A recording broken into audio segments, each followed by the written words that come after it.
Shaj Kiran telephone ലൈനിലുണ്ട്. Dan, നമുക്ക് വരാം. ഷാജ്, ഈ സരിത്തിനെ കസ്റ്റഡിയിലെടുത്ത ശേഷം നേട്ടങ്ങൾ ഉണ്ടാക്കിയത് ADGP MR അജിത് കുമാറാണ് എന്ന് ഷാജ് പറയുന്നുണ്ട്. അതെന്തിന്റെ പശ്ചാത്തലത്തിലാണ്? എന്ത് നേട്ടമാണ് ഈ വിഷയത്തിൽ ADGPക്ക് ഉണ്ടായത്? രഞ്ജിത്ത്, ഞാൻ അദ്ദേഹം നേട്ടമുണ്ടാക്കിയെന്നൊന്നും പറഞ്ഞിട്ടില്ല. ഞാൻ പറഞ്ഞ കാര്യം, എന്നോട് ഡാൻ ചോദിച്ചപ്പോൾ ഞാൻ ആകെ പറഞ്ഞൊരു കാര്യം, ഈ വിഷയവുമായി ബന്ധപ്പെട്ട് ഞാൻ, അതായത് സ്വപ്ന സുരേഷ് 164 കൊടുത്ത സമയത്ത് എനിക്ക് അദ്ദേഹത്തോട് മുൻപുണ്ടായിരുന്ന പരിചയത്തിന്റെ അടിസ്ഥാനത്തിൽ ഇങ്ങനെ കാര്യങ്ങൾ നടക്കുന്നു അദ്ദേഹത്തെ പറഞ്ഞു. അദ്ദേഹം അത് ഒബ്സർവ് ചെയ്യണമെന്ന് എന്നോട് പറഞ്ഞു. പിന്നെ പിറ്റേ ദിവസം ഞാൻ ഈ പറഞ്ഞതുപോലെ തന്നെ ഞാൻ സ്വപ്ന സുരേഷ് വിളിക്കുമ്പോഴാണ് അറിയുന്നത് അദ്ദേഹത്തെ ആരോട് പിടിച്ചുകൊണ്ട് പോയി. അത് പോലീസാണെന്ന് പോലും അറിയാതെയാണ് അവരെന്നെ വിളിച്ചു പറയുന്നത്. ഇതൊക്കെ ഞാൻ അന്ന് പറഞ്ഞിട്ടുള്ള കാര്യങ്ങൾ തന്നെയാണ്. അപ്പം അപ്പോഴും ഇദ്ദേഹത്തെ ഞാൻ വിളിച്ച് പറയുന്നത് ഇങ്ങനെ സംഭവം ഉണ്ടായി. അപ്പൊ അദ്ദേഹം എന്നോട് പറഞ്ഞ അറിയില്ല, എനിക്ക് ഇങ്ങനെയുള്ള കാര്യങ്ങൾ അറിയില്ല, നിങ്ങൾ നോക്കാൻ പറയുന്നു. വീണ്ടും കുറച്ച് കഴിയുമ്പോൾ ചാനലിൽ വാർത്ത വരുന്നു വിജിലൻസ് സംഘമാണ് പിടിച്ചോണ്ട് പോയത്. അതിനുശേഷം ഞാൻ അദ്ദേഹത്തെ വീണ്ടും വിളിക്കുമ്പോൾ അദ്ദേഹം പറഞ്ഞു അതെ ശരിയാണ്, വിജിലൻസ് സംഘം തന്നെയാണെന്ന് അദ്ദേഹവും പറയുന്നു. പിന്നീടാണ് അദ്ദേഹം പറയുന്നത് വിജിലൻസ് സംഘമാണെന്ന്. അത് എന്തോ ചോദ്യം ചെയ്യുന്നതിന്റെ ഭാഗമായിട്ട് അദ്ദേഹത്തെ കൊണ്ടുപോയതാണ്. കുറച്ച് കഴിയുമ്പോൾ വിടുമെന്നും പറഞ്ഞു. അരമണിക്കൂർ കഴിഞ്ഞപ്പോൾ അദ്ദേഹത്തെ വിടുകയും ചെയ്തു. ഞാൻ പാലക്കാട് പോയി എന്ന് അവരെ കാണുകയും ചെയ്തിട്ടുണ്ടായിരുന്നു. അവരെ കണ്ടെന്നുള്ള കാര്യവും ഞാൻ അദ്ദേഹത്തെ പറഞ്ഞു. പക്ഷെ പിന്നീട് പിറ്റേ ദിവസം അവർ ഹൈക്കോടതിയിൽ എന്തോ ദൂതൻ വന്നെന്നോ ഒക്കെ പറഞ്ഞ് എനിക്കെതിരെ ഹൈക്കോടതിയിൽ അവർ പോവുകയും ചെയ്യുന്നു. പിന്നീട് ഈ കാലയളവ് വരെ ഞാൻ അദ്ദേഹത്തെ വിളിച്ചിട്ടില്ല. മനസ്സിലായില്ലേ? ഇതാണ് ആക്ച്വലി സംഭവിച്ചിരിക്കുന്ന ഒരു കാര്യം. അല്ല, പക്ഷെ അപ്പോഴും ഈ നിങ്ങൾ തമ്മിൽ ഈ ഇത്രത്തോളം പേഴ്സണലി സംസാരിക്കാനുള്ള ഒരു വലിയ ബന്ധം അന്ന് മുതലേ ഉണ്ടായിരുന്നു അല്ലേ ഷാജുവായി? ഞാൻ അങ്ങേക്ക് അറിയാലോ, ഏഷ്യാനെറ്റിലെ FIR അടക്കം പ്രോഗ്രാം ചെയ്തിരുന്നൊരു മാധ്യമ പ്രവർത്തകനായിരുന്നു ഞാൻ. അങ്ങയുടെ കാലഘട്ടത്തിൽ ഏഷ്യാനെറ്റ് ഉണ്ടായിരുന്ന ഒരാളാണ്. അപ്പം സ്വാഭാവികമായിട്ടും പോലീസ് ബീറ്റ് കൈകാര്യം ചെയ്യുന്ന ഒരാളെന്നുള്ള രീതിയിൽ എനിക്ക് ഇദ്ദേഹവുമായിട്ട് ദീർഘനാളത്തെ പരിചയം ഉണ്ടായിരുന്നു. അപ്പൊ അന്ന് ഞാൻ ആക്ച്വലി ആദ്യം വിളിച്ചത് ലോ ആൻഡ് ഓർഡർ ADGP ആയിരുന്ന വിജയ് സാക്കറെ സാറായിരുന്നു. അദ്ദേഹം അന്ന് ഫോൺ എടുക്കാത്തത് കൊണ്ടാണ് പിന്നീട് ഇദ്ദേഹത്തോടുള്ള പരിചയം കൊണ്ട് ഇദ്ദേഹത്തെ വിളിച്ചത്. അപ്പൊ ഷാജ് കുറെ കാര്യങ്ങൾ ബോധ്യപ്പെടുത്താൻ ശ്രമിച്ചു MR അജിത് കുമാറിനെ, അതായത് master brain behind this activities advocate Sivasankar and Krishnaraj എന്ന മെസ്സേജ് കാണാം. They are using her എന്ന് പറയുന്നു. അന്ന് ഞാൻ ഉറച്ചെന്ന് പറഞ്ഞൊരു കാര്യം അതാണ്. ഞാൻ എന്റെ ഫോൺ രണ്ടും പോലീസിന് കൊടുത്തത് എന്തുകൊണ്ടാണെന്ന് പറഞ്ഞു കഴിഞ്ഞാൽ ഈ കേസിൽ മുഖ്യമന്ത്രിയെയും മകളെയും പെടുത്താൻ ശ്രമിച്ചു എന്നുള്ളതാണ് ഞാൻ പറഞ്ഞത്. കാരണം എന്നോട് സ്വപ്ന പറഞ്ഞ കാര്യം അതാണ്. മുഖ്യമന്ത്രിയും മകളുടെയും പേര് പറയാൻ പലരും അവരോട് പറഞ്ഞു. അപ്പൊ അത് അന്ന് അദ്ദേഹത്തെ ഞാൻ അറിയിച്ചിട്ടുണ്ടെന്നുള്ളതാണ് ഞാൻ പറഞ്ഞത്. മനസ്സിലായില്ലേ? അപ്പൊ ഈ പക്ഷേ അജിത് കുമാർ പലതവണ ഷാജിന്റെ ഫോണിൽ നിരവധി വിളിച്ച മിസ് കോളിന്റെ ഒക്കെ സ്ക്രീൻഷോട്ടും കാണാം.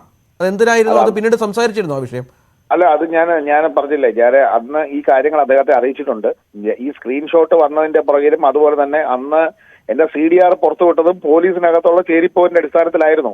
ഞാനത് പിന്നീട് അങ്ങനെയാണ് മനസ്സിലായത്. കാരണം ഇത് ഏതെങ്കിലും ഞാൻ പുറത്തുവിട്ടണമെങ്കിൽ ഇത് എന്റെ കയ്യിൽ ഈ ഫോൺ ഉണ്ടാവണം. എന്റെ രണ്ട് ഫോണും എന്റെ സുഹൃത്തായ ഇബ്രാഹിമിന്റെ ഫോണും ഇപ്പോഴും FSLന്റെ കയ്യിലാണ്, ഫോറൻസിക്കിന്റെ കയ്യിലാണ്. ഞങ്ങൾ ആവശ്യപ്പെട്ടൊരു കാര്യം, അന്ന് തന്നെ അനിൽകാന്ത് DGP ഞങ്ങൾ പരാതി കൊടുത്തിരുന്നു. ഇതുമായി ബന്ധപ്പെട്ട അന്വേഷണം മുന്നോട്ട് പോകണം. കാരണം ഞങ്ങൾക്ക് പല സംശയങ്ങളുണ്ട്, ഇതിൽ പല ആളുകളുടെ ഇൻവോൾവ്മെന്റ് ഉണ്ട്. എന്റെ സുഹൃത്തായ ഇബ്രാഹിമിന്റെ ഫോണിൽ അദ്ദേഹം സ്വപ്നയുമായിട്ട് സംസാരിച്ചിരുന്ന ഒരു വീഡിയോ എടുക്കുകയും അത് അദ്ദേഹം എന്നോട് പറഞ്ഞിട്ടില്ല. പക്ഷെ പിന്നീട് ആ വീഡിയോ ഡിലീറ്റ് ചെയ്യുകയും ചെയ്തു. പക്ഷേ OnePlus പോലത്തെ ഏറ്റവും നല്ലൊരു ഫോണായിരുന്നു അദ്ദേഹം ഉപയോഗിച്ചത്. അപ്പം അതുകൊണ്ട് തന്നെ നിങ്ങൾക്കറിയാലോ, ഇങ്ങനെ എടുക്കുന്ന വീഡിയോ ഡിലീറ്റ് ചെയ്ത് കഴിഞ്ഞാലും റിക്കവർ ചെയ്യാനുള്ള പോസിബിലിറ്റി ഉണ്ട്. പക്ഷേ ഇതുവരെ ഞങ്ങൾക്ക് ഈ 3 ഫോൺ തിരികെ ലഭിച്ചിട്ടില്ല ഈ കാലയളവായിട്ടും. അത് പലതവണ പോലീസിനോട് ആവശ്യപ്പെട്ടിരുന്നു അല്ലേ? ഫോൺ രേഖാമൂലം ആവശ്യപ്പെടാൻ ശ്രമിച്ചിട്ടില്ല. ഞാൻ എന്റെ വക്കീല് അഡ്വക്കേറ്റ് ജോസഫ് റോഡിയാണ്, സെൻട്രൽ ഗവൺമെന്റ് പ്ലേറ്ററാണ്. അദ്ദേഹത്തോടും സംസാരിച്ചു. പിന്നെ അന്വേഷണ ഉദ്യോഗസ്ഥരുമായി നമ്മൾ പലപ്പോഴും കാണുന്ന സമയത്ത് ചോദിച്ചിട്ടുണ്ട്. അപ്പം തരാമെന്ന് മാത്രമേ പറഞ്ഞിട്ടുള്ളൂ, ആരും തന്നിട്ടില്ല. ഇതേ ഫോൺ തന്നെയാണ് ED രണ്ടു തവണ വിളിച്ചപ്പോഴും ED-കാർ നമ്മളോട് ആവശ്യപ്പെട്ടതും ഇതേ ഫോണിന്റെ കാര്യമാണ്. ഈ സ്വപ്നയുമായി വളരെ അടുത്ത ബന്ധം സൂക്ഷിച്ചിരുന്ന ഒരാളാണ് ഷാജ്. ഈ ADGP-യുടെ ഈ അജിത് കുമാറിന്റെ ഈ സ്വർണ്ണക്കടത്തുമായി ഉള്ള കാര്യങ്ങളിൽ ബന്ധമുണ്ട്, ADGP-ക്ക് എന്തെങ്കിലും പങ്കാളിത്തമുണ്ട് എന്ന് സ്വപ്ന എപ്പോഴെങ്കിലും പറഞ്ഞിരുന്നോ ഷാജി? ഇല്ല, അതായത് സ്വപ്ന സുരേഷുമായി റിയൽ എസ്റ്റേറ്റ് ബന്ധം മാത്രമാണ് എനിക്ക് ഉണ്ടായിരുന്നത്. എനിക്ക് അവരുടെ അതർ ആസ്പെക്ട്സിനെ കുറിച്ച് കാര്യങ്ങളൊന്നും അറിയില്ല.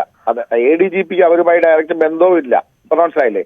ഇവർ ആകെ എന്നോട് പറഞ്ഞിട്ടുള്ളത് ശിവശങ്കർ സാറിന്റെ കാര്യം മാത്രമാണ് അവരെന്നോട് പറഞ്ഞിട്ടുള്ളത്. ADGP-യെ ഞാൻ ഇവർ പറഞ്ഞ കാര്യം 164 കൊടുത്തതിന് ശേഷമാണ് അദ്ദേഹത്തെ അറിയിച്ചിട്ടുള്ളത്.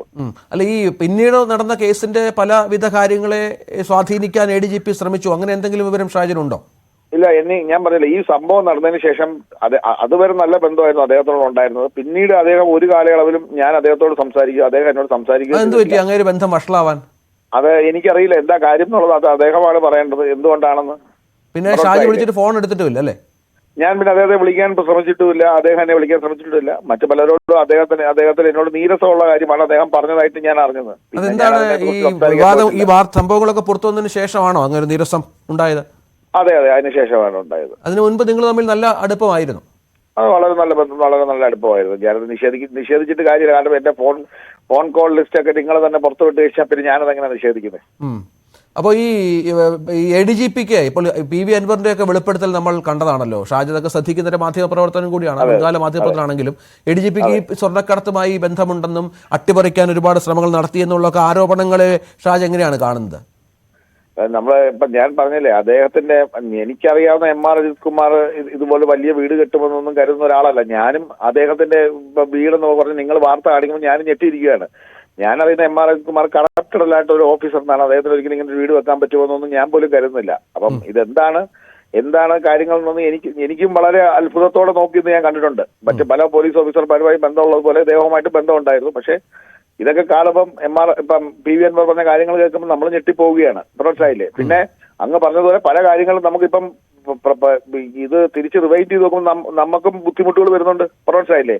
കാരണം ഇപ്പം ശരിയായ ദിശയിൽ അന്വേഷണം പോയായിരുന്നെങ്കിൽ ഈ സ്വപ്ന സുരേഷ് പറഞ്ഞ കള്ളത്തരമാണെന്നും മുഖ്യമന്ത്രിക്കെതിരായ എല്ലാ അലിഗേഷനും തെറ്റാണെന്നും പ്രൂവ് ചെയ്യായിരുന്നു. അതിനൊന്നും ആരും ശ്രമിച്ചില്ല.